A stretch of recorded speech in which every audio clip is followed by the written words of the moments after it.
You know that feeling when you get a new inquiry or you get a referral, and it's just this moment where you get super excited and you realize this might be another client, this might be my ideal client, and it all goes super well. They ask you for your pricing, they ask your availability, and you have it all. You're available for their day, you send them your pricing, you wait a little bit, and they get back to you and they ask you if you can do it for less.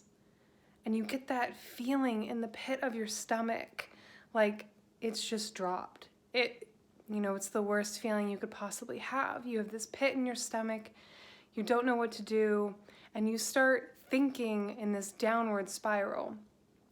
They're asking me for a discount. Can I give a discount? Should I give a discount? And because they're asking me for one, I'm probably not gonna be their good fit. Even if I lower my prices, they're probably not going to book me, which then leads you to someone else might not book me. I might never get another inquiry again. Should I lower my pricing overall? It becomes this slippery slope every time someone questions you or your pricing.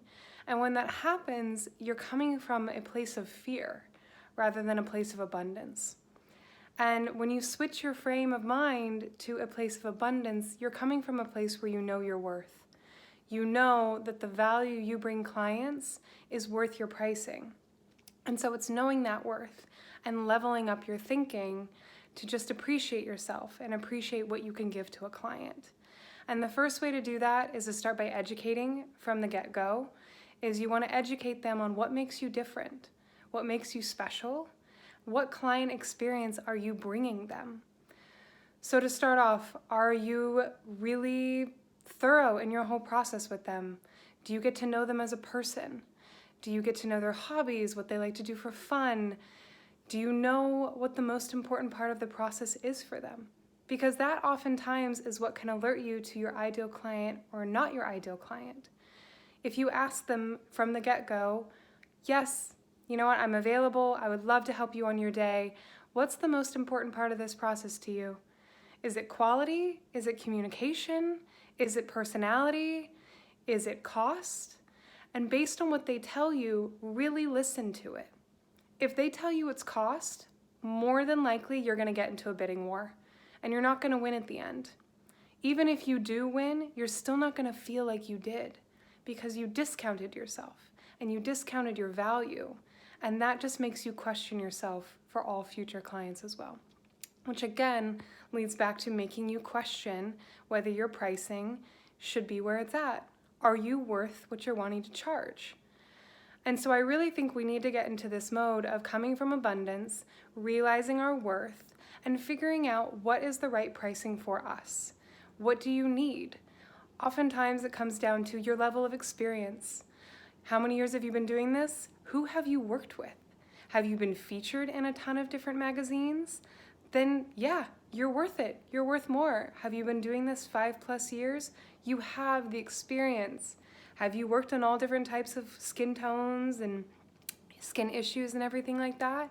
If you have a level of expertise that is needed by people. And so you want to be aware of that. Think of all of those things, as well as think about where are you located. Perhaps you're in California, and in California, based on where you live, the cost of living is higher. So you need to consider that versus maybe you live in the Midwest and your quality is still there, but you don't need to charge an arm and a leg.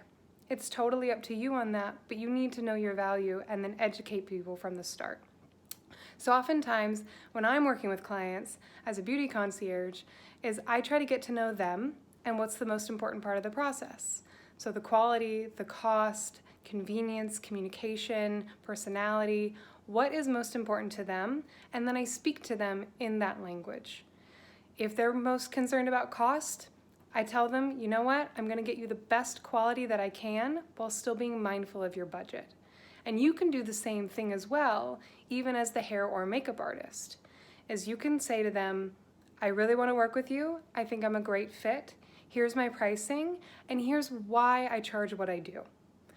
I happen to charge X amount, and it's because lashes are included, or airbrush is complimentary, or I have worked with all different skin tones for 10 years, and I'm really well versed in it. And I've also been featured in these magazines and on these blogs. Those details matter to a couple. And even though it is on your website, or maybe it's on your Instagram, it's still something that you need to reiterate to them. You need to reiterate to people what your value is and why it's important. And that in itself can oftentimes convince a couple that yes, you're worth it, when maybe they were just thinking about costs and they honestly don't know what things cost. I mean, if you've never been married before, you don't know what bridal hair and makeup costs. You just don't.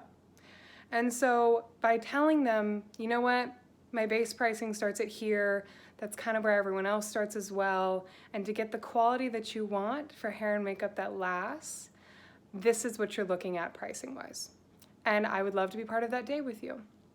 So it's just really from the get-go feeling very comfortable from a place of abundance, and that yes, you are going to get more inquiries, you are going to get more bookings, and you are worth your pricing.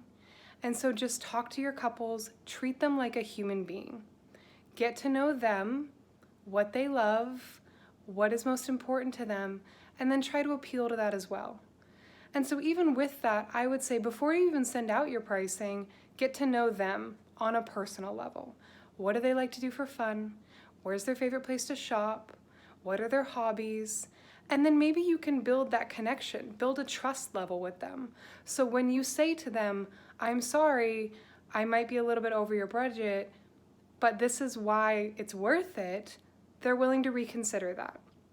So consider yourself as an expert in your field, because you are, and just know your worth, know the fact that you are worth it, and that no matter what, this is not the last inquiry or booking you're ever going to get.